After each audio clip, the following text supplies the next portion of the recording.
কবরের চাপ থেকে কারা রেহাই পাবে? একটি বক্তব্যে শুনেছিলাম কবরের চাপ নাকি সবাইকেই দেওয়া হবে।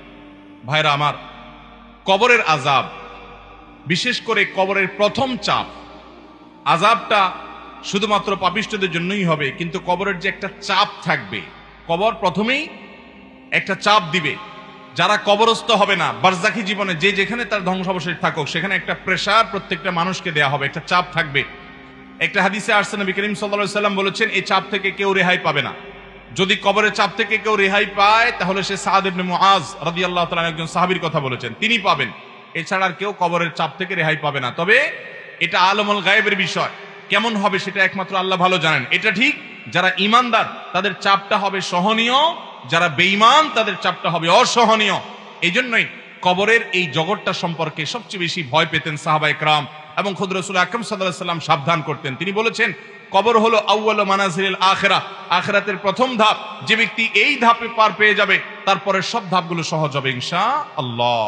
অতএব ভাইরা আমার, কবরের এই চাপ থেকে আসলেই কেউই রেহাই পাবে না। এমনকি মুসলমানদেরকেও, ইমানদারদেরকেও চাপটা দেওয়া হবে, তবে তাদেরটা কাফের এবং পাপিষ্ঠদের চাইতে ভিন্নতর হবে, সহজতর হবে, কিন্তু হবে।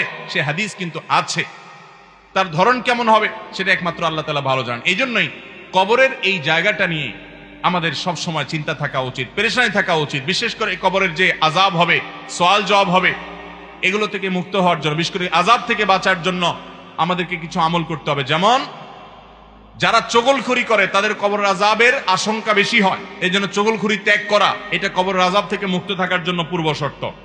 আরেকটা হলো পেশাব থেকে ভালো করে পরিচ্ছন্ন হওয়া, পবিত্র হওয়া, ঘর বাড়ি জামা কাপড় শরীর পেশাবে মাখামাখি না করা, যত সম্ভব পেশাব থেকে পরিচ্ছন্ন থাকা। কারণ নবী রাসূলুল্লাহ সাল্লাল্লাহু আলাইহি ওয়াসাল্লাম বলেছেন, ইস্তানজাহু মিনাল বাউল, তোমরা পেশাব থেকে পবিত্র হও ভালো করে, ফাইন্না আম্মাতা আযাবিল কবরি মিনহু, কারণ বেশিরভাগ কবরের আযাব পেশাবের কারণে হয়।